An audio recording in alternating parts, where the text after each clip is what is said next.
Les rachetés de l'Éternel retourneront, ils iront à Sion avec chant de triomphe, et une joie éternelle couronnera leur tête. L'allégresse et la joie s'approcheront, la douleur et les gémissements s'enfuiront.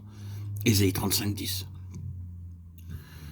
Le Seigneur Jésus-Christ chercha à sauver les pécheurs avec l'objectif de faire d'eux le sel qui apporterait la nouvelle joie, la nouvelle paix et la nouvelle lumière à l'humanité.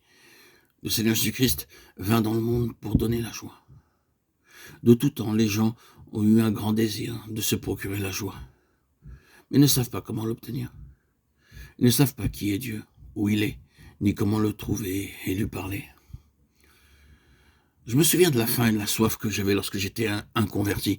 Sur l'enseignement de la religion, je pensais que Dieu était très éloigné. Je me demandais comment les êtres humains pouvaient s'approcher de lui. Je priais dans mon enfance, « Oh Dieu, qui es-tu? Où es-tu? Comment puis-je te trouver ?»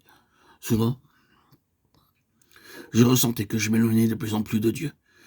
De même, beaucoup d'hommes, à travers les âges, cherchèrent Dieu, aspirèrent à la paix et essayèrent de le connaître.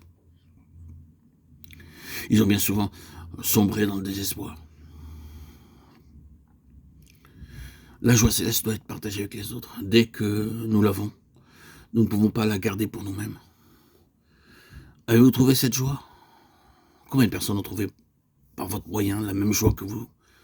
Votre joie multipliera à mesure que vous la partagerez. Notre Seigneur dit, vous êtes le sel de la terre, où que vous soyez. Vous répandrez le bonheur. Nous devenons le sel pur en ayant un esprit pauvre et un cœur brisé. Nous serons consolés par le Seigneur lorsque nos parents et nos amis nous haïront et nous mépriseront. Nous devons traverser toutes sortes de tristesses pour connaître la consolation divine. Ainsi, nous serons prêts pour consoler les autres. Heureux les débonnaires, car ils hériteront la terre. Matthieu 5:5. Beaucoup de gens n'ont aucune idée de ce que Dieu a pensé leur donner. Il nous donnera bien plus que ce que nous pouvons penser ou imaginer. Nous devrions entrer dans le cœur de Dieu pour comprendre le privilège qui nous est donné. Nous trouvons difficile à croire que Dieu peut nous offrir autant. 1 Corinthiens 2:9, 10, Matthieu 13:17 et Apocalypse 21:7. Ces versets ne sont-ils pas merveilleux?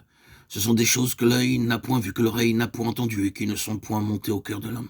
Des choses que Dieu a préparées pour ceux qui l'aiment. 1 Corinthiens 2:9. La parole de Dieu dit aussi que bien des prophètes et des justes ont désiré voir ces choses, mais ils n'ont pu les voir. Dieu ne désire pas seulement pardonner nos péchés, il veut nous donner tout ce qu'il possède. Notre Seigneur sait très bien quel lourd fardeau nous avons apporté en tant que pécheurs. Aussi, notre Seigneur dit à tous, venez à moi, vous tous qui êtes fatigués et chargés. Quelle affectueuse invitation. Le Seigneur Jésus voulait payer le prix pour nos péchés.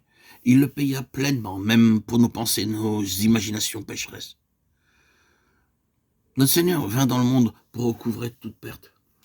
Il ne sera pas satisfait jusqu'à ce que nous recevions toutes choses de Dieu, tout en plénitude comme conçu dans le cœur de Dieu.